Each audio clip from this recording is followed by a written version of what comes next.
Welcome to Creative Arts Apothecary. I'm your host, Marina Tselner, and I am so happy to introduce my guest, Katherine North. Katherine is a writer, mother, coach, and mother of five. So her personal memoir, Holy Heathen, a spiritual memoir, tells the story of how she went from a scared evangelical missionary kid to a joyous, thriving heathen mystic, and offers hope and courage to anyone yearning for a life bigger than they think they're supposed to want. She's also the author of The Secret Society of St. Nicholas, a book for parents and kids confronted by terrible news about Santa to help them find their way into deeper magic. She's the founder of the Birth Story Project and co-director of an award-winning documentary about her own family, Just Another Beautiful Family. Katherine lives on Salt Spring Island off the coast of Canada with her husband, 5 kids, and many chickens. She writes a free weekly missive for all kindred spirits at declaredominion.com. Katherine, welcome. Thanks so much for having me. It's so great to be here. It is so great to speak with you. Absolutely. Yeah. Tell us more about your work. Sure. My whole life, I always wanted to be a writer. I had a stack of Nancy Drew books by my bed, really high literature. And I even tried to write my own Nancy Drew book, and I could tell that there was a formula. So I was like, this should not be too hard. I immediately understood that it was actually very, very, very hard to be a writer. And unfortunately, that proved true for many years. I was a blocked creative for over a decade. It was incredibly painful. It was mortifying. And it wasn't until I was in my early 40s that I really was able to open up my creative flow and create work from my heart. So I'd always been creative-ish. I couldn't quite figure out how to be a writer. That was like what I really wanted to be, and that was too scary. So I became an actor instead, which might seem like a strange jump, but it was actually easier to audition for stage and film and voiceovers because it was fun and I could be creative, but it wasn't like my heart. So I was a working actor for many years. It turned out actually to be really good practice for everything else that came later because it pushed me to get very comfortable with rejection. Mm-hmm. You go on 50 auditions and you might only get 1 or 2, and that's just normal. And so it helped me to get comfortable with trying and failing and putting something out there and having it get rejected. Then I became an entrepreneur, kind of by accident. I've always had the phrase, tell me your secrets, like tattooed across my forehead in invisible ink. I feel like, you go to a party and there's like the people who are dancing, and then there's the people who are like, I don't know, doing something sketchy. And then there's always like 4 people over in a corner and like 3 of them are crying. I'm that 4th person. I'm always the person who people always told me their stories. They've told me their secrets. Now it's a great honor, but I didn't really know what to do with it. And then I got trained as a life coach. I didn't actually expect to become a life coach, but I did through a series of events involving the earthquake in Tokyo and some very risky life choices. I found myself in Portland, Oregon, single mom to a little girl, and I turned myself from being the person who talked to people about their stories at a party to someone who did it for my work. So I was an entrepreneur. I ran a coaching business. I still run a coaching business. I love my clients. They are the most interesting, most fascinating, most amazing people. But I still couldn't write the books that I wanted to write, and I would write blog posts and I made courses and I loved it. And it was creative, but it wasn't the work that was burning a hole in me. So I finally, in my early 40s, was able to give birth to my first piece of work that was just for me, from my heart, that was art. It's my memoir, Holy Heathen. So there it is. That's definitely the sanitized version. Beautiful. So I want to know more. Tell us more about your book, about your memoir. Well, I knew in 2009 that I wanted to write a memoir about my childhood. I had an unusual experience as a kid. When I was 5 years old, my parents moved my family from Indiana in the States to Tokyo, Japan. They were there as Christian missionaries. And I spent the next, oh gosh, decade more in Japan. This was the 80s. So this was pre-internet, pre-international calling. We were very sort of cut off from the rest of the world. And I had a strange childhood, and I knew that I wanted to write about it. My childhood was followed by trying very hard to be a good Christian girl. I grew up deep in the evangelical world. I tried so hard that I married someone I never should have married. At the wise old age of 21, I found myself married, virgin bride, trying to do everything right. And I tried so hard to be good and be right that I almost didn't make it. I grew deeply despairing and deeply depressed. And I finally became so miserable that I made what felt like a totally impossible choice at the time. I chose to leave my world and everything that I knew, which was for me was the church. I left my husband. I left my job. I left the church. I broke my poor, wonderful parents' hearts. I burned it all up and left. And I was basically just a mess for like a bunch of years. But I was a messy mess, but I was also a happy mess. I was a healing mess. I was a growing mess. I was like finally doing things just to feel alive. I was having sex and drinking alcohol and staying out late and spending money I shouldn't have spent. And I didn't have a real job. And from the outside, I looked like a disaster. Like really, I was a disaster, but also in my heart, I felt like, oh, but I'm here and I want to stay here. And there's something here for me. I want to be human. I want to know what it is to be truly human. So the book was born out of my desire to explain how I went from being such a good girl to being such a bad girl to somehow having ended up at this place that's neither here nor there.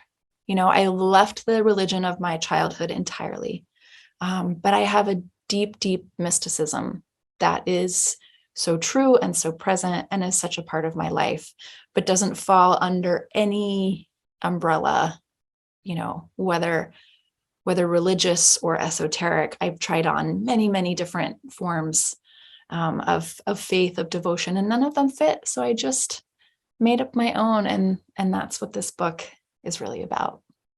Beautiful, beautiful. I love that, and how you didn't close off to all of this possibility. Instead, you knew there's something there for me. Like, I hoped anyway. Beautiful, beautiful. I usually have a poster on this series. It says the power of hope, which like for me, I was always very dismissive of hope. I'm like, hope, it's just a word. And then I found myself craving hope. And so a lot of it was just really healing to experience it. It's beautiful that you bring that up. It really hope is like, it sounds so fluffy, right? I think Emily Dickinson said hope is the thing with feathers, but I actually think that hope is such a ferocious energy. Right? It can pull us from really dark, depleted places into somewhere else with like nothing. It's just the promise of something that could be. What an incredibly powerful force. Yes, beautiful. How did you break that down into like actionable steps that you can take to create your book? Like, where do you start? Yeah. Where do you go? Oh man. Well, it took me about 25 years. So don't do what I did. I did actually get really curious about my own process and how did I finally crack that open?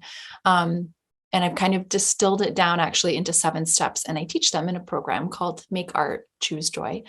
But I think the real thing that I had to understand, the thing that changed everything for me, and I had done all of it. I had studied. I did the whole Artist's Way program by Julia Cameron. Like I did the exercises and I went on my artist dates. Like I did all the things I knew to do, and I couldn't do it. And the thing that finally shifted everything for me was I finally disbelieved this lie, this total falsehood, that I believed it so deeply that I didn't even know I believed it. It was like, it didn't feel like a belief or an idea. It just felt like this truth that saturated everything. And when I could finally like pull that out of me and look at it and then say, well, you're not even true. And that lie was that if I was supposed to make art, I would already be doing it.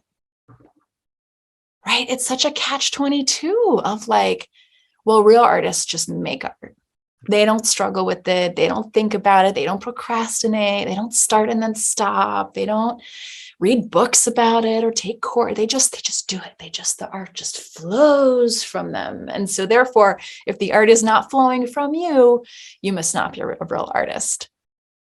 And I believed that. I believed it so deeply. And I think so many creative people believe it. And we use it as this self-fulfilling prophecy, right? And it really is the chicken or the egg. Am I not making art because I'm not an artist, or am I not an artist because I'm not just making art? But I was so trapped in that loop. And it took me years and years and years to kind of crack it open and finally be like, oh, I don't have to wait for permission. I don't have to wait, for an anointing. I don't have to wait for a wizard to show up. I don't have to wait for a bush to burn. I don't have to wait for anything to happen. I just have to say I'm going to do it. And then I just have to do it, which in some ways is still the hardest part, but I couldn't even begin the doing of it until I kind of untangled that knot. Does that resonate with you at all? Like, did you ever feel that way, or did you bypass that one entirely? Yeah, no, I definitely had. I've always been creative. Yeah. But that what you're saying is like, there's the creativity that I was doing, and then there's the one that I was like yearning for. I absolutely relate. Yeah. I want to be painting. Well, if I really wanted to be painting, I'd be painting, right? It's like there's so much to it. There's so much to it. Right. Yes. And I often hear and I often experience life happens. But what do we do? What do we do as life happens? How do we stick to that vision? Or even how do you pull that out? How do you pull the truth out from the fiction? Like what's the process? Yeah, because in my life right now, I have 5 kids. My eldest is 16, my youngest is 7, my husband and I have a blended family. And so if I were to go around now saying, I just don't have time to make art, and we both work full time, we both, run businesses that we love, like I could believe that story, right? Anybody would believe that story. If I said to anyone, well, I work full time and I have 5 kids, so that's why I can't make my art, they would give me a pass. They'd be like, oh yeah, okay, fair enough, right? Oh yeah, all right. Totally. But I know deep down that that's not true, because I remember being in a studio apartment. I was living in Tokyo at the time. I had 0 responsibilities. I had no children. I didn't have a normal job. I was working as an actor, and I still didn't write. I didn't write. And it was awful. It was torturous, like the shame and the guilt and the panic of it. And so I know that it's not my external circumstances that dictate whether I'm going to make art or not. I have made more art since having these 5 children, right? In the years that I have written, I published this book. I put out a journal that I made. I wrote a children's book. I'm coming out with a book of poems. I've launched programs. I've written hundreds of blog posts. Like I did all of that while also like blending a family, adding 4 kids to my repertoire, moving countries, then moving to a small island. We've shot a documentary. We've done a TV show. We've done a huge reno. Like my point is that life is big. And so the practical stuff matters. And I'm not trying to dismiss that like, oh, it's easy. You just make the art. That's not what I'm saying. But I guess what I'm trying to say is that like, once you can unlock your own mind and heart, even big, real, true life circumstances can't stop you. Does Does that make sense what I'm saying? But it doesn't work the other way around. You can have the perfect setup with a beautiful studio and all the time in the world. And if you're locked up, you still won't be able to make the art. Absolutely. Yeah. I completely relate. Was when I heard about that idea, like earlier on in my healing journey, but not that long ago, it was like opening up your heart as like, huh, this interesting, because I never thought of it as closed off. And then I was reading the writing on the wall, getting up the messages, picking up. It's like, oh, maybe it is closed off. How do you open it up? Like, what does that mean? What does that look like? How do I get out of my head? So how do we? Yes, I totally relate. And what's one of your favorite ways to do that? A lot of what I learned about having a creative practice comes from a surprising place. Like many creative people, I am right brain, I'm ADHD, I am super spacey and flaky, and I have like a million ideas and zero follow through, and I hate to be bored, right? So I've always found the physical world really challenging. I was that person who was like perpetually late and I could never find my keys, and all my checks bounced back when we had checks, and like just, I was kind of like your classic artistic flaky type person, which is like fine and cute when you're in your 20s. And then when you're like a parent in your 30s and your 40s, like it's not so cute anymore, right? Like it's not really very fun for anybody. So I finally got my ish together. And I, because I'm a reader and a writer and I love words, I did it by reading like every single book that's out there about like clutter and time management. I read Marie Kondo. I read the Messies series. I read Fly Lady. I read everything that Tim Ferriss ever wrote. I did everything, the Getting Things Done I read it all. And I was like, this is all written for people who have secretaries and a full-time spouse at home. None of this is going to work for me. So I tore it all up. I threw most of it away. I pulled out like 74 tiny pieces and I pieced them back into this, this method that I call the Queen Sweep, which is about like clearing out your clutter and setting up a few really beautiful, elegant systems that will do some of the work for you.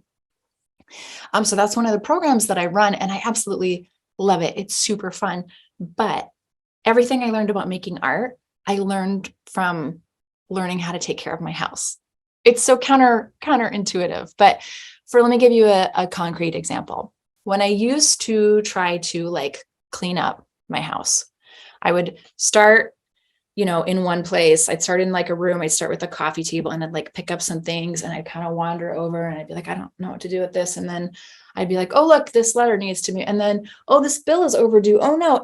And so like physically and metaphorically, I would end up in a totally different part of the house with like 74 piles that I was holding, and nothing ever got done. This is how I used to approach my art too. I finally learned that I would do better if I set a timer, or you can use music because a song will end. And I will pick one spot, like, okay, just the top of my coffee table. And I'm just going to clear this. And we call this in my program, the Queen Sweep, we call it doing a swoop. It's like 5 minutes of like really fast, like kind of tornado-y energy. And you don't like stop and read the things. You're just like, and then you move it and you put it somewhere else. And then you're done and you walk away and you live to swoop another day. And shockingly, it turns out that in 5 minutes a day, you actually will get way more done over the course of a week or a month or a year or a lifetime than when I used to spend like 4 hours at a time, like clearing up or making art, but kind of just making more messes as I went. So I'm telling you all of this because it's kind of nerdy and it's kind of fun, but also because what I'm trying to say is that the magic, the secret sauce, was in learning how to take really, really tiny, tiny little habits. And I actually didn't even start with 5 minutes. I would start with 1 minute. And I would swoop a space for 1 minute. And if you think you can't change a space in 1 minute, you can. You just start by picking up all the empty cups, and then you pick up all the trash, and then you take all the books and you put them in a stack, and you take all the papers and you just stack them. And poof, in 1 minute, you have dramatically transformed your space. And I bring this same kind of energy and focus and structure and like fierce containers to my work. So I don't ever try to like just kind of make art. I'll do like, I'm going to do 5 minutes of free form writing. And if I feel like I can't do 5, and honestly, there are some days where between client calls and logistics and kid stuff, like I can't even do 5 minutes. I can always do 1 minute. I can always pick up my pen and a journal and I can just write words for 60 seconds. So what I've committed to doing is those tiny little bursts on a really consistent basis, rather than waiting for an hour or 3 hours, or a whole week, because that week is never going to show up, at least not in this season of my life. Okay, but I'm going to give, so that's like at the one end of the spectrum is like figuring out little tiny things that I could do consistently, because over time that shifted so much more. So that's like at the tiny end. At the other end of the spectrum, I always thought that to be a writer or an artist, I had to wake up at 4 a.m, because that is when so many creative types love to do their work. And I'm not a morning person, and I'm never going to be. And I finally gave up.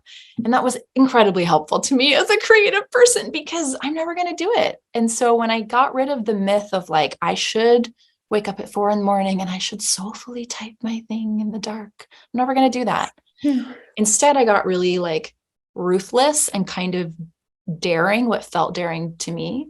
And I go away once a quarter by myself every 3 months for 2 to 4 nights. And I'll stay in a local Airbnb, or I'll stay in a hotel if I can get it cheap. Like, it doesn't really matter where I am, but I have to be by myself in a place where I can control, the sound, the smells. No one's going to talk to me. No one's going to show up at my door. And I created those kind of bigger containers for myself.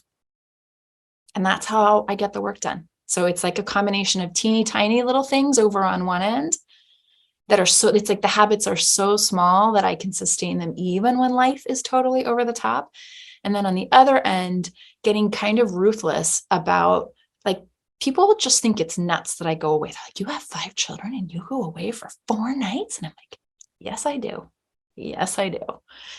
And just letting them think I'm a terrible mother and being like, oh, well, I can't control that, but I can control that 4 times a year, I go away by myself. And that is how I get it done. Brilliant. All of it. Absolutely. Yeah. Thanks for sharing everything. I once heard that Cheryl Strayed went away for like, I don't know, it was 2 weeks or 6 weeks or something. She did a writing residency, and she said that that was the only reason she was able to finish Wild. And I was like, just so grateful that she shared that she had to really step away from her daily life. Not even for like a day or a few days. She had to go away for a big chunk of time to create that really big, beautiful chunk of work. And I felt like it was such an act of generosity that she told us that, because she didn't have to tell us that. She could draw that curtain of mythology over her process. First time I went away was also about 5 years ago, and I never thought it was possible. My coach, she's a fitness coach, one of my first coaches ever. It was a huge transformation for me. I lost over 100 pounds. It was, and and she was like, "You'll come along on these week retreats." I'm like, "Are you kidding? I have 3 kids. I'm not going to exercise for a week." And she's like, "Okay, well, you're invited." It's like, "Yeah," and I just I said, well, what if no one pressured me? I mean, she was nudging me. She's like, "Well, are you coming?" And I was like, "No, there's no way." Like, I would never be able to find. And then as soon as I started voicing the excuses for not to, I was like, "Oh, wait a second. I could find someone to watch my kids during that. Oh, I can." Anyways, long story short, I did it. I highly recommend it. That was next level of transformation for me. And everyone was okay. The world didn't end. Yeah. Everyone was more than okay, and everyone's inspired to be themselves when they see you, so committed to being yourself. And it's just very nurturing, I think, for everyone. I mean, I bet my husband's still waiting for the retreat that he gets to go on, but he's always welcome to. Try to both take a quarterly retreat. We don't always make 4, but that's like the goal. And then maybe we get 2 and we're still happy. I'm so happy to hear that. Yeah. Yeah. Awesome. I remember you said we don't need permission, and it's true. We totally don't. But I know for the longest time I was looking for it. I mean, wouldn't it be wonderful if we didn't need permission? I think that there are those rare humans who are born with such an innate sense of truth or justice or beauty. And, some of them become great artists and some of them become great, human rights activists, right? It's like they have something burning in them that's like, I don't care what the world thinks. I know this true to be true, and I know that I know, and I'm willing to overcome, all kinds of obstacles, years in prison, the moms at mom group looking at me funny, right? Like the whole spectrum of, obstacles and challenges. Like some people are just, they come with that, or I don't know where it comes from. It feels like a miracle every time. We get a few in every lifetime, every age, but I don't know where they come from. But I do know that we can't wait for just them, right? That like we are also allowed, even supposed to, like bring our own thing. And so it would be nice to think that like we don't need permission, but I think that most of us do. And if you're having a hard time giving yourself that, it might help to remember that the reason it feels like you need a permission slip is because you have been constantly indoctrinated every minute of your life, especially if you are a human who was born or assigned female at birth. Especially, you have been assigned, like you've been told, that everybody's needs are more important than yours, and that everybody's version of truth is more valid than yours, and that, that if only you want something or think something or are interested in something, that it's probably not right. It's probably not very important, right? So we're like pushing against decades of conditioning that is so deeply woven into our culture that it's often invisible to us. There's a great book about this called Burnout by Emily Nagoski, and oh my gosh, her co-author, who is her sister. I'm sorry, I'm forgetting her name, but anyway, it's called Burnout. It's amazing. And they talk about how women in particular are taught to be human, like doers and carers and caretakers rather than human beings. And they do a really brilliant job of kind of illustrating how deeply those threads of instruction get kind of woven into us and our understanding of our value in the world. So I think it makes sense. Oh, bless you. I think it makes sense that like some of us we need to be told that it's okay to like take up more space or want something that no one else around us wants, or want something that might seem frivolous or sinful or embarrassing or, whatever. So I think we can be our own permission slip. Some rare humans can do that, and some of us need other people to do that for us. And so it's so much easier to do it for someone else. It's so much easier to say to a friend of mine, like, of course you should go away for a few days. Of course you should take that course. Of course you should hire a coach. Of course you should go get a massage or, whatever it is. It's so easy to do that for the people we love, and it's so hard to do it for ourselves. So I think that this is where that mutuality of community can be so valuable, and we can be each other's permission slip. Absolutely. Yeah. You have also a free gift for the audience. Yeah, I do. I created a daily email series. It goes for about a week, and it's 5 tiny steps toward courage and beauty. And I know that everything can feel so dark and so hopeless right now. And I think if you're not upset, you might not be paying attention, but I know that many of you are paying so much attention that you're just saturated with grief and despair and rage and hopelessness, which is valid. But listen, if you're like in a puddle on the bathroom floor, you're not making your art, and you're not like being the light in the world that I think you're here to be. So this is a tiny little email series that'll give you little things you can do every day to bring more courage and more beauty into your world. Awesome. Thank you so much, Katherine. It's really a pleasure to speak with you. Thank you so much for having me. What a joy. And have a great rest of your day. Bye.